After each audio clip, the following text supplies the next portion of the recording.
জয় গুরু।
হরিবল, হরে কৃষ্ণ, জয় নিতাই, জয় শ্রী রাধে।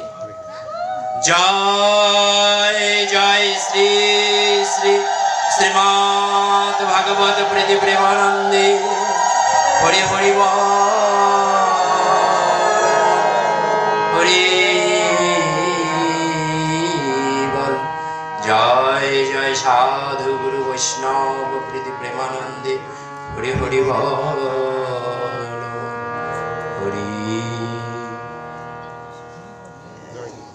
যশোমতি নন্দন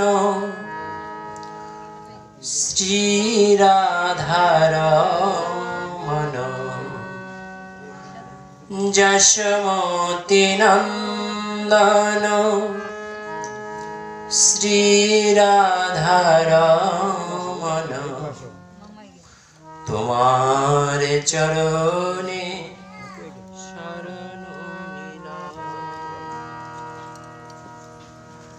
জীবনে মরণে আমি,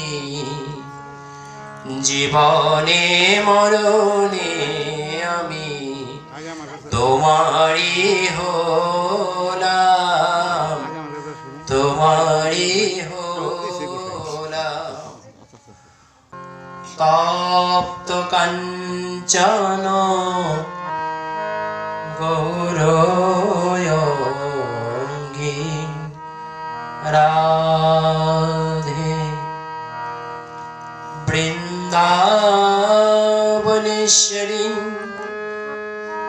বৃষভানু সুতাং দেবী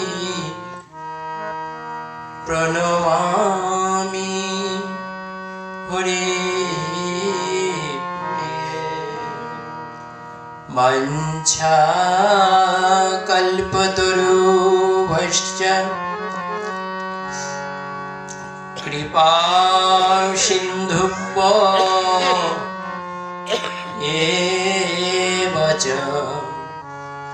পতিতানাং পাবনেভ্যো বৈষ্ণবে।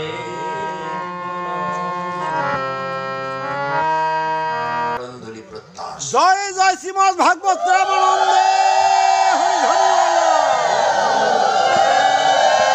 বাবা, আজ এটা নব বৃন্দাবনে পরিণত হয়েছে। আজ দ্বিতীয় দিবস ভাগবত। প্রথম দিবসে ভাগবতে আপনারা ভাগবতের প্রারম্ভিক আলোচনা আস্বাদন করেছেন। তৎসঙ্গে পরীক্ষিত মহারাজ কেন অভিসম্পাদিত হয়েছিলেন বিস্তারিত জেনেছেন। এই যে আমরা কলিহত জীব, আমরা কলিহত জীব, মায়াবদ্ধ জীব, আমরা মহা মহা সৌভাগ্যবান। বৈষ্ণব পদকর্তা বৃন্দাবন দাস শ্রীধাম নব বৃন্দাবনের এক পাশে দাঁড়িয়ে বললেন, হে কলিহত জীব, তোমরা শুধু ভাগ্যবানই নয়, তোমরা মহা মহা ভাগ্যবান। কেননা তোমরা যে ভাগ্যের অধিকারী, সৌভাগ্যের অধিকারী হয়েছ, সত্য ত্রেতা দাপর যুগে কেউ হতে পারেনি এই সৌভাগ্যের অধিকারী। কেননা আমার গৌর সুন্দর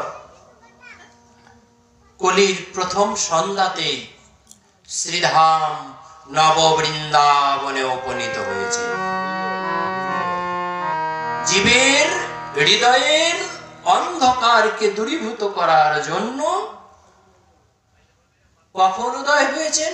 কলির প্রথম সন্ধ্যায়। তাই বৃন্দাবন দাস বললেন, হে কলিহত জীব, তোমরা ভাগ্যবান। কেননা কারণ এই 3 যুগে যে গচ্ছিত সম্পদ ছিল শ্রীধাম গোলক বৃন্দাবনে, সত্য ত্রেতা দাপরে কেউ লাভ করতে পারেনি। আমার গৌর সুন্দর কি করলেন? শ্রীধাম নবদ্বীপে এসে নবদ্বীপবাসীকে দেখে চৈতন্য চরিতামৃতে উল্লেখ করলেন, নন্দসুত হরি বলে যারে ভাগবতে গাই, সেই কৃষ্ণ অবতরী চৈতন্য গোসাই। যাকে আমরা নন্দসুত হরি বলে দাপর যুগে ভাগবতে গিয়েছিলেন, সেই গোসাই আজ কোথায় অবতীর্ণ হয়েছেন? রূপ পরিবর্তন করে শ্রীধাম নব বৃন্দাবনে অবনীত হয়েছেন, আগমন করেছেন শ্রীধাম নব বৃন্দাবনে। বৈষ্ণব পদকর্তা বললেন, শুধু কি শ্রীধাম নব বৃন্দাবনেই অবতরণ করেছিলেন তিনি? না, তিনি প্রতিটি জীবের অন্ধকার হৃদয় মন্দিরে, আমাদের এই দেহ জ্ঞানেন্দ্রিয় কর্ম ইন্দ্রিয় দিয়ে করা, পঞ্চভূতের এই দেহ, সেখানে অন্ধকারে ভরে আছে। সেই কলিযুগের সেই কথা চিন্তা করেন, যখন গৌর সুন্দর অবতীর্ণ হয়েছিলেন তার পূর্বের কথা চিন্তা করুন। অন্যায় অত্যাচার ভরে গিয়েছিল সমগ্র পৃথিবী। সেই সময়ে শাস্ত্র বললেন, যারা ছিলেন শ্রীধাম বৃন্দাবনে তারাই এসে উপনীত হলেন শ্রীধাম নব বৃন্দাবনে।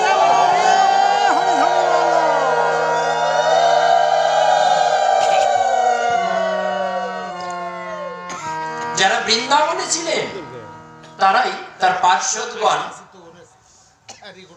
পার্শ্বদগণ শ্রীধাম নব বৃন্দাবনে আমার শ্রীমন মহাপ্রভু আসার আগেই উপনীত হলেন। যখন মহাপ্রভু এসে উপনীত হননি, সেরকম সময়ে কারা এসেছেন? পার্শ্বদগণ, আমার গোবিন্দের যারা অন্তরঙ্গ। শ্রীধাম নব বৃন্দাবনে এই ভাগবত রূপী ভগবান এসেছেন, তার সঙ্গে কারা এসেছেন? তার অন্তরঙ্গ প্রাণ প্রিয় ভক্ত যারা, তারা। তাই নয় কি বাবা? এই শ্রীধাম নব বৃন্দাবনে সবাই কি আসতে পারে? সবাইকে আসতে পেরেছে? পেরেছে? পারেনি। তারা আসতে পারেনি কেন? ইচ্ছে থাকলেও পারেনি।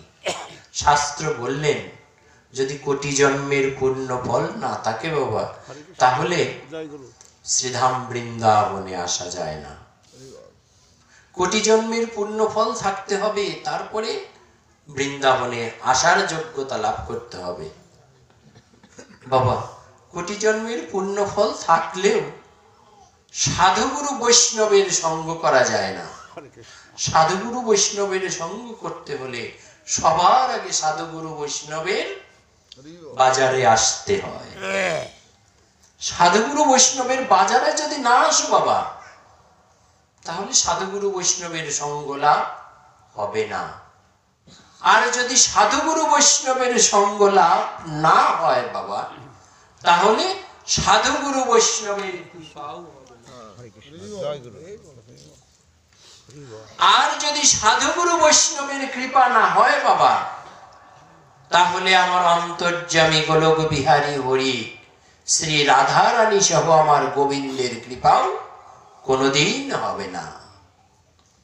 তাই বাবা, জাগতিক জগতে আমরা বহু সময় কাটিয়েছি, সময় পার হয়ে গেছে, সবাই আছি।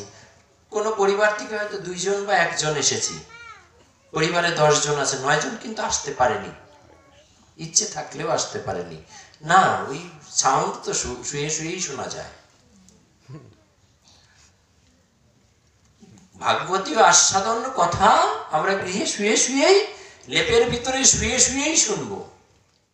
বাবা, ভাগবত সিদ্ধান্ত দিলেন শুয়ে শুয়ে আপনি শুনবেন, সবই ঠিক আছে, কিন্তু বাবা একটা জিনিস থেকে আপনি সারা জীবনের জন্য বঞ্চিত হয়ে যাবেন। এখানে এই জিনিস আর জীবনে কোনোদিন পাবেন না। সেটি কি? সাধুগুরু বৈষ্ণবের ধুলি ধুলি মাখো মাখো রে, এই না ব্রজের ধুলি, ধুলি মাখো মাখো রে, এই না ব্রজের ধুলি, এই ধুলি মাখিতে বাঞ্ছা করে। এই ধুলি, এই যে ব্রজের ধুলি, সাধুগুরু বৈষ্ণবের ধুলি, এই ধুলি মাখার জন্য কি বাঞ্ছা করে বসে আছে? নন্দের বেটা কানু, নন্দের বেটা কানু গোলক বিহারী হরি, তিনি বাঞ্ছা করে বসে আছেন কখন আমার সাধুগুরু বৈষ্ণব আমার বাজারে ছুটে আসবে। আর যখন সাধুগুরু বৈষ্ণবের বাজারে ছুটে আসবে, আমি তাদের চরণে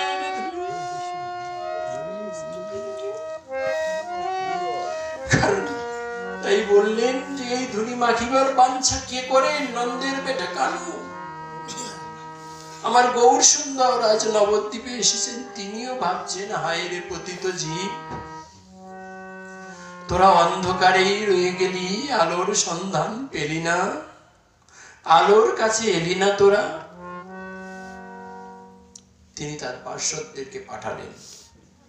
অদ্বৈত মহাপ্রভু, শ্রীভাস নিত্যানন্দ মহাপ্রভু সবাই শ্রীধাম নবদ্বীপে এসে উপনীত হলেন। অদ্বৈত মহাপ্রভু প্রতিদিন গঙ্গায় স্নান সেরে তুলসী পত্র দিয়ে আর নয়ন জল দিয়ে নারায়ণ শিলায় প্রতিদিন অর্পণ করতেন। আর প্রার্থনা করতেন, কি প্রার্থনা করতেন? হে প্রভু, আমাদের তো পাঠিয়েছ মায়াময় ভুবনে, কিন্তু তুমি তো এলে না, কখন আসবে তুমি প্রভু? তুমি কখন আসবে? এই যে জীবের অন্ধকার, অন্ধকারে জর্জরিত পৃথিবী, সমগ্র মানব জাতি আলো ছেড়ে অন্ধকারের দিকে ছুটে চলেছে। প্রভু তুমি ছুটে আসো, প্রভু তাড়াতাড়ি এসো, তাড়াতাড়ি এসো।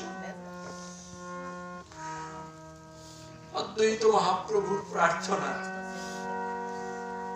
অদ্বৈত মহাপ্রভু যখন এভাবে ডাকছেন প্রভুকে, প্রভু তুমি তাড়াতাড়ি এসো, তুমি যদি তাড়াতাড়ি না আসো তাহলে এই কলিহত জীব পথ হারা হয়ে যাবে, তারা যে আর তোমার চরণ পাবে না, তারা তোমার চরণ থেকে দূরে চলে যাবে। তাই হে প্রভু, হে গোলক বিহারী হরি, তুমি এই শ্রীধাম নব বৃন্দাবনে তাড়াতাড়ি এসো।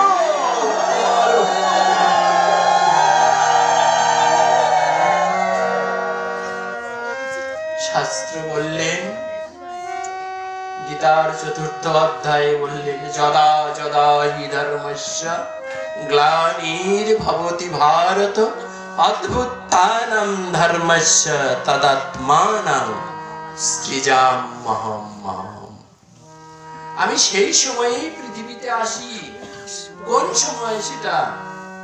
সেটা এই সময় যে সময় আমার প্রাণপ্রিয় ভক্তগণ আমার আলোর পথ ছেড়ে অন্ধকারের পথে চলতে থাকে।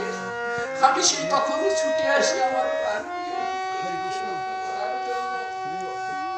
গীতার ভাষায়, ভাগবতীর ভাষায় লিখলেন, অনুগ্রহায় ভূতানাং মানসিং তনু বললেন ভাগবত বললেন, ভাগবত কি সিদ্ধান্ত দিলেন? ভাগবত বললেন, গীতায় বললেন ভগবান আসেন। কখন আসেন? যখন ভক্তরা বিপদে পড়ে তখন। আর ভাগবত বললেন কত রসময় বস্তু ভাগবত, চিন্তা করুন। জীবের জন্য ভাগবত কত। ভাগবত কি বললেন? ভগবান ছুটে আসেন না, ভগবান এসে বসে আছেন শ্রীধাম নব বৃন্দাবনে সাধুগুরু বৈষ্ণবের মাঝে।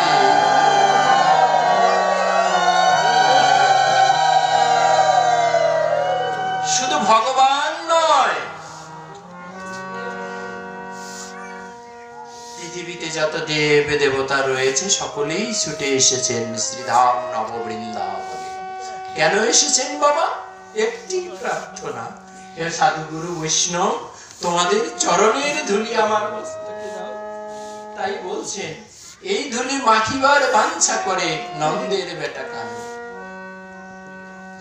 এই ধুলি যখন উড়িয়া যায় বাতাসে, বৃক্ষলতা সহ, শ্রী গঙ্গাও দাঁড়িয়ে বসে রয়েছে। গঙ্গার উন্মুক্ত গঙ্গা তখন থেমে যায়। কেন? বৈষ্ণব পদকর্তা বললেন, প্রলোভিত গঙ্গা কি করে থেমে গেল? বলছে গঙ্গা বসে আছে ভক্তের চরণ ধুলি পাবার আশা। আমি তো কত পাপী তাপীকে উদ্ধার করে দিলাম, কিন্তু আমার মতো পতিতহীন পাপী কিভাবে উদ্ধার হবে? প্রভু কৃপা করো তুমি। তাই তো আজ গৌর সুন্দর আমার শ্রীধাম নবদ্বীপকেই ভাবছে বৃন্দাবন। শ্রীধাম নবদ্বীপকেই বৃন্দাবন ভাবছে। পার্শ্বদের সঙ্গে নিয়ে গঙ্গার পাদদেশ দিয়ে হই হই হই রব করতে করতে ছুটে চলেছেন। আর দুটি বাহু তুলে মা গাইছেন, হরে কৃষ্ণ হরে কৃষ্ণ কৃষ্ণ কৃষ্ণ হরে হরে। মাগো, আমরা সবাই এখন কোথায় আছি মা? শ্রীধাম নবদ্বীপে। কার সাথে? গোলক বিহারী হরি শ্রী চৈতন্য মহাপ্রভুর সাথে। আর কারা আছে সাথে? তার পার্শ্বদগণ নিত্যানন্দ অদ্বৈত শ্রীবাস। তাহলে তারা কি করছে? তারা গঙ্গার পাদদেশ দিয়ে কীর্তন করতে করতে যাচ্ছে। আমাদের কি শুধু পেছনে পেছনে হাঁটলেই হবে? এই যে আমাদের দেহ দিয়েছেন বাবা, 16 কলায় পরিপূর্ণ দেহ দিয়েছে। শাস্ত্র বললেন, এই দেহকে তুমি যদি সঠিক সময়ে সঠিক কাজে লাগাতে না পারো বাবা, কেউ তোমাকে সাহায্য করবে না। একটা সময় আসবে বাবা, যখন যৌবন হারিয়ে যাবে, বার্ধক্য এসে বাসা বাঁধবে, একে একে সব হারিয়ে যাবে।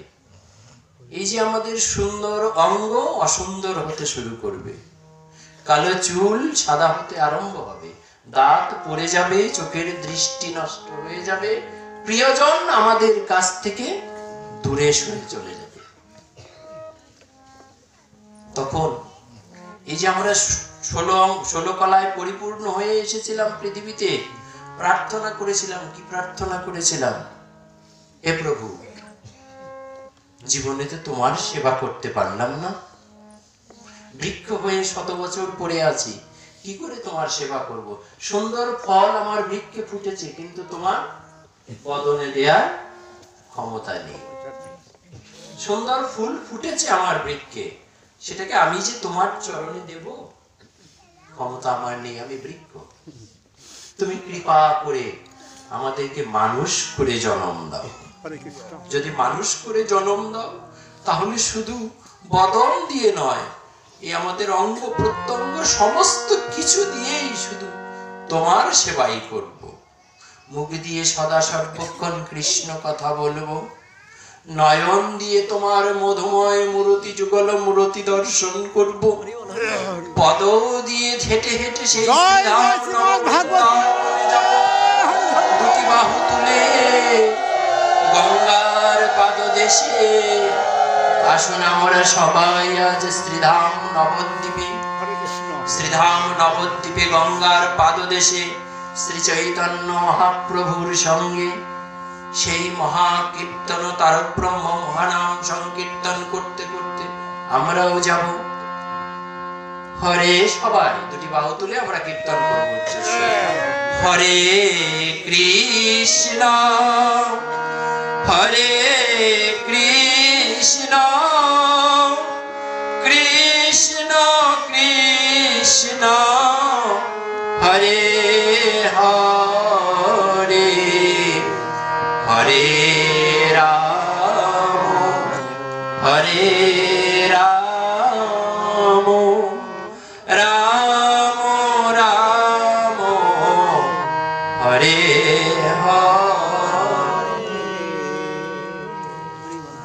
হরি বল, জয় রাধে, গৌর হরি বল। যদি তোমার এই ইন্দ্রিয়গুলোকে তুমি গোবিন্দের কাজে না লাগাও, শেষের সময়ে যখন গোবিন্দ জিজ্ঞেস করবে, তোমাকে তো ষোলো কলায় পরিপূর্ণ করে পাঠিয়েছিলাম পৃথিবীতে, কোনো কিছু কমতি তো দেইনি, কি করেছো বলো তো? চোখ দিয়ে গোবিন্দ দর্শন করেছো, মুখ দিয়ে গোবিন্দের কথা বলেছো, হস্ত দিয়ে সাধুগুরু বৈষ্ণবের সেবা করেছো, তোমার পদ দিয়ে শ্রীধাম নববৃন্দাবনে সাধুগুরু বৈষ্ণবের সঙ্গ করেছো?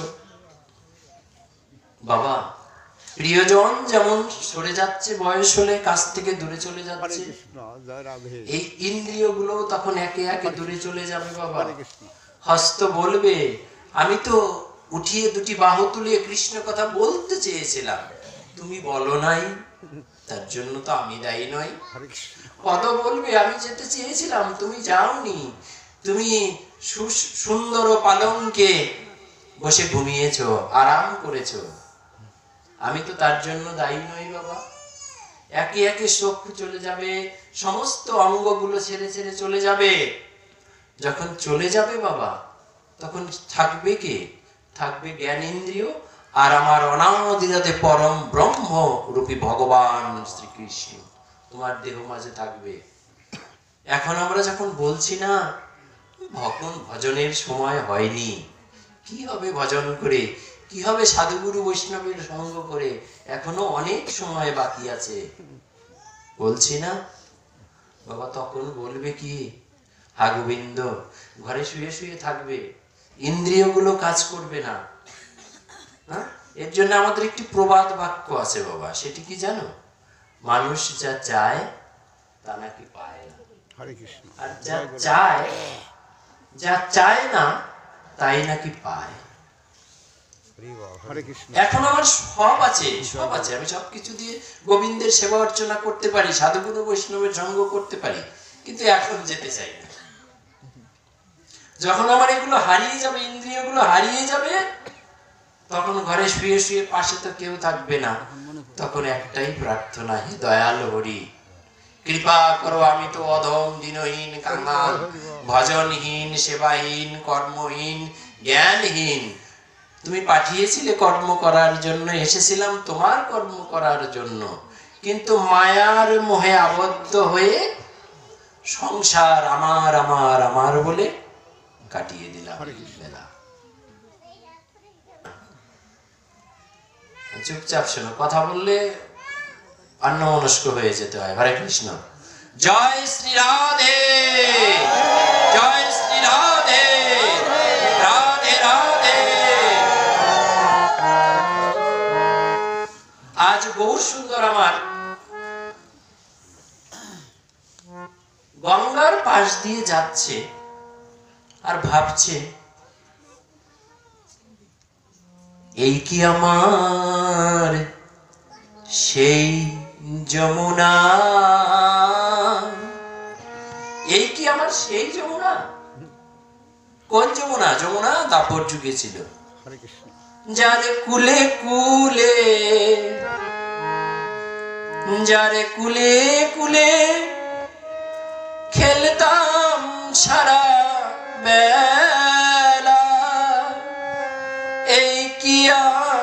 আমার সেই যমুনা। মহাপ্রভু আজ পার্শ্বদ সঙ্গে সাধুগুরু বৈষ্ণবের সঙ্গে ভাবে বিহ্বল হয়ে গেছেন। কেন? শাস্ত্র বললেন বাহিরঙ্গ ভক্ত নিয়ে হয় নাম সংকীর্তন, অন্তরঙ্গ ভক্ত নিয়ে হয় রস আস্বাদন। আজ কি হয়েছে বাবা, আমার শ্রীমন মহাপ্রভু যখন গঙ্গার পাড় দিয়ে যাচ্ছেন না, অন্তরঙ্গ বহিরঙ্গ সব শ্রেণীর ভক্তই একত্রিত হয়ে গেছেন, উচ্চস্বরে নাম হচ্ছেন। প্রভু আমার ভাবে বিহ্বল হয়ে আজ ভাবছে, এই যদি আমার সেই যমুনা হয়, যমুনা ও যমুনা, তুমি যদি আমার সেই যমুনা হও, বলো না, বলো না, কোথায় আমার রাধা ঠাকুরানী, কোথায় আমার শ্যামলা বিমলা, কোথায় আমার গোবৎসগণ, কোথায় বৃন্দাবনে যারা ছিল সবাই যে এখানেই ছিল, তাহলে তুমি যদি যমুনা হও তাহলে তারা কোথায়, তারা কোথায়? বাবা, আমরা যখন সংসার মায়ায় এলাম, যখন ছোট্ট শিশু ছিলাম, সবাই কত আদর করতো, তাই না বাবা? একটা বয়স হলো, হ্যাঁ, আমরা সংসার বন্ধনে আবদ্ধ হলাম, তখনও আমাদের কত মূল্য, তাই না বাবা? যখন প্রিয়জন একজন আমাদের ছেড়ে চলে গেল, তখন কি হলো বাবা? কিছুটা কমতে থাকলো। মনে হলো জীবনের অর্ধেক অংশের কোনো অংশ, কোনো মূল্যবান বস্তুকে আমরা হারিয়ে ফেলেছি, তাই না বাবা? হারিয়ে ফেলেছি, নিঃসঙ্গ, একা একা মনে হচ্ছে। তাই আজ গৌর সুন্দর আমার গঙ্গার পাদদেশ দিয়ে যাচ্ছে, গঙ্গাকে যমুনা ভাবছে, বলছে যদি তুমি যদি সেই যমুনা হও, তাহলে আমার সেই সখারা কোথায়, ধেনু বৎস কোথায়, কোথায় আমার রাধারানী, কলঙ্কিনী রাধে কোথায় সে? দাও, দেখা দাও রাধে। উন্মাদ পাগলের মতন ছুটে চলেছে, ছুটে চলেছে। এদিকে কি হয়েছে বাবা? সাধুগুরু বৈষ্ণবের অপরাধ অনেক ভয়ানক অপরাধ। চাপাল গোপাল যখন এই যে কলির অন্ধকারাচ্ছন্ন সময়ে নাম বিতরণে বাধা দিয়েছিল বাবা, তাই কি হয়েছিল?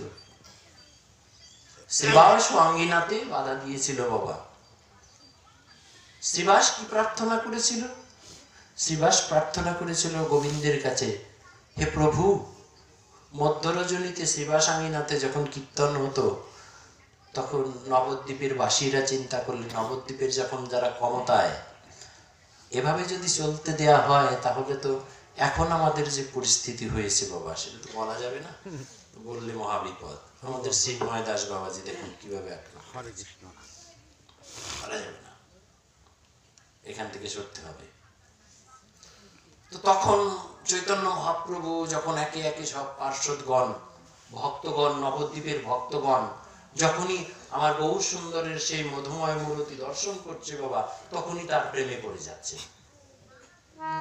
যখন তার মুখ থেকে সেই মধুময় নাম শুনছে, তৎক্ষণাৎ সে প্রেমে আবদ্ধ হয়ে যাচ্ছে আর সংসার ভুলে যাচ্ছে। সংসার ভুলে চৈতন্য মহাপ্রভুর পিছন পিছন ছুটছে সবাই। কাজে চিন্তা করলেন সর্বনাশ, এরকম যদি হতে থাকে তাহলে আমাদের তো প্রাধান্যতা কমে যাবে। তাই চাপাল গোপালকে ঠিক করলেন, যাও, কি করা যায়, তুমি কাজ করো, এই যে আঙ্গিনাতে বৃন্দাবনে এখানে যদি গোমাংস দিয়ে দাও তাহলে এটা অশুদ্ধ হয়ে যাবে, হরে কৃষ্ণ, জয় রাধে রাধে, অশুদ্ধ হয়ে যাবে না, আমার হবে না। গোবিন্দ আমার ছুটে আসছে গঙ্গার পাদদেশ দিয়ে। শ্রীবাস বের হয়ে দেখলেন যে তার আঙ্গিনাতে, যেখানে যে গৃহে যে কীর্তন আঙ্গিনায় নববৃন্দাবনে নাম সংকীর্তন হবে, সেখানে গোমাংস চলছে। সর্বনাশ! শ্রীবাস তাড়াতাড়ি সেটাকে পরিষ্কার পরিচ্ছন্ন করে ধুয়ে মুছে সব ঠিকঠাক করে আবার সুন্দর করলেন। শ্রীবাস প্রার্থনা করলেন, প্রভু, হে দয়ালু করি, যে হীন ব্যক্তি এই কর্মটি করেছে তুমি তাকে কৃপা করো, সেও যেন তোমার কৃপা থেকে বঞ্চিত না হয়। শ্রীবাস প্রার্থনা করলেন। বলা হয়েছে সাধুগুরু বৈষ্ণবের সঙ্গ করো, নিগুর ভক্তদের সঙ্গ করো, সৎ লোকের সঙ্গ করো, ভাগবতের সঙ্গ করো। নাম সংকীর্তন শ্রবণ করো, তাহলে কি হবে? বেশি বেশি নাম করো, উচ্চস্বরে নাম করলো। কিন্তু রাধা বিনোদ গোস্বামী তার ভাগবতে বললেন, কি বললেন? তিনি বললেন সেই কীর্তন সর্বশ্রেষ্ঠতম কীর্তন, যে কীর্তন হৃদয় থেকে বের হয়ে আসে, হৃদয়ের অন্তরস্থল থেকে বের হয়ে আসে, যেখানে থাকে না কোনো তাল, যেখানে থাকে না কোনো লয়, যেখানে থাকে না কোনো মানে কি বলবো দেহ আভাস, সুন্দর নাচতেছে না বেকা হয়ে নাচতেছে, না অর্ধেকখানি নাচতেছে, না চোখ বুঝে নাচতেছে, তার কোনোই নাই। আজ শ্রীমন মহাপ্রভু যেভাবে ছুটে চলেছে গঙ্গার পাদদেশ দিয়ে, গঙ্গাকে কি যমুনা বলতো? গঙ্গাকে তো গঙ্গাই বলতো বাবা, তাহলে যমুনা বলছে কেন? যমুনা বলছে একটাই কারণ, সেটা কি?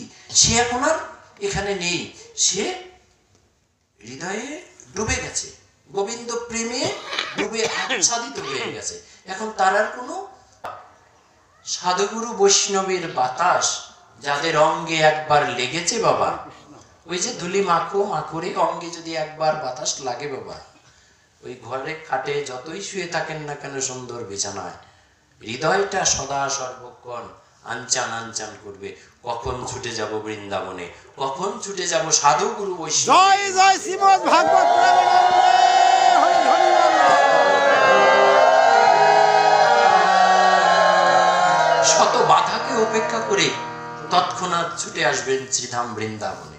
বাবা এই যে আমরা যতক্ষণ শ্রীধাম বৃন্দাবনে আছি, দেখুন সংসারের মায়া কিছুটা হলেও কম আছে, ভুলে গেছে। হরে কৃষ্ণ। যখনই বৃন্দাবনে ছেড়ে একটু বের হবেন, হরে কৃষ্ণ, তখনই দেখবেন মায়া আবার আষ্টে পৃষ্ঠে জোর ধরেছে আমাদের।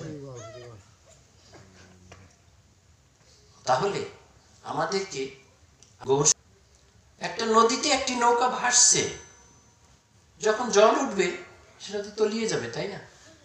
আর যদি ওই নৌকাতে যদি হাল না থাকে বাবা, সে নৌকা বেশি দূর যেতে পারবে? হরে কৃষ্ণ, জয় গুরু। গৌর সুন্দর বললেন ওই হাল ছাড়া নৌকা বেশি দূর যাবে না বাবা, কিছু দূর গিয়ে পাকের মধ্যে পড়ে তলিয়ে যাবে। আর নৌকার সাথে যদি একটা হাল থাকে বাবা, তাহলে নৌকা নির্ধারিত গন্তব্যে গিয়ে পৌঁছাবে। বৈষ্ণব পদকর্তা বললেন, হে কলিহত জীব, তোমরা একটি কাজ করো, সময় থাকতে থাকতেই সাধুগুরু বৈষ্ণবের জয় রাধে। সাধুগুরু বৈষ্ণবের সঙ্গ করো, সাধুগুরু বৈষ্ণবের বাজারে এসো।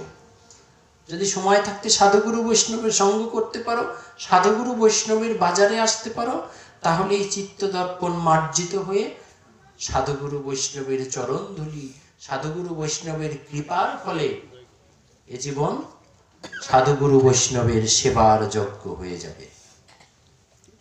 তখন তোমরা অনায়াসে ওই গৃহে শুয়ে থাকলেও তোমাদের দেহগুলো আবার ওই দেহের ভেতরে পরম ইন্দ্রিয় সদা সর্বক্ষণ গোবিন্দের কথা চিন্তা করতেই থাকবে। তো আজ গৌর সুন্দর আমার ছুটে চলেছেন, শুধু ভাগবত শ্রবণ করলেই হবে না, ভাগবতকে হৃদয়ঙ্গম করতে হবে, ভাগবতকে হৃদয়ে ধারণ করতে হবে। হৃদয়ে যদি ভাগবতকে ধারণ করতে না পারো তাহলে কিছু হবে না। শুধু আসলাম আমার এই জীবনে, আমি তো শাস্ত্র বললেন 84 লক্ষ জনি ভ্রমণ করছি, শুধু করছি, তাই না? যাচ্ছি আসছি, যাচ্ছি আসছি, যাচ্ছি আসছি, নির্ধারিত গন্তব্যে পৌঁছাইতে পারলাম না। কারণ যে হাল ছাড়া নৌকার যে গতি, আমারও সেই একই গতি। আমি রাস্তায় যাই, ঘুরতে ঘুরতে ঘুরতে ঘুরতে যেখানে জলের পাক বেশি সেখানে ডুবে যাই।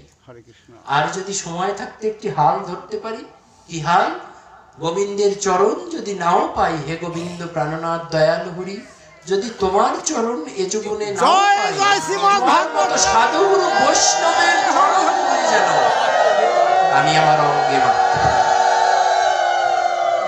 সাধুগুরু বৈষ্ণবের চরণ ধুলি যদি বাবা একবার অঙ্গে মাখতে পারো, তাহলে এই যে শরীরের ত্রিতাপ জ্বালা আছে, ত্রিতাপ জ্বালাগুলো দূরীভূত হয়ে যাবে, হ্যাঁ, পরিষ্কার হয়ে যাবে হৃদয়ে চিত্ত দর্পণ। তখন সাধুগুরু বৈষ্ণবের সঙ্গ করার ইচ্ছা জাগবে, গোবিন্দ ভজনের ইচ্ছা জাগবে, না হলে জাগবে না বাবা। আগের পরিবারে 5টা সন্তান থাকলে একটা মা বাবা চিন্তা করতো, আমার একটা সন্তানকে আমি সাধুগুরু বৈষ্ণবের পথে দান করব। হরে কৃষ্ণ, জয় রাধে। সাধুগুরু বৈষ্ণবের পথে দান করব, যে আমরা যদি সংসারে থেকে কর্ম করতে নাও পারি, এই সন্তান যদি সাধুগুরু বৈষ্ণবের কৃপা লাভ করতে করতে একবার সাধুগুরু বৈষ্ণবের কৃপা প্রাপ্ত হয়, তাহলে এই সন্তানের গুণে আমরাও এই ভব সিন্ধু পাড়ি দিয়ে গোবিন্দ চরণ জয় জয় শ্রী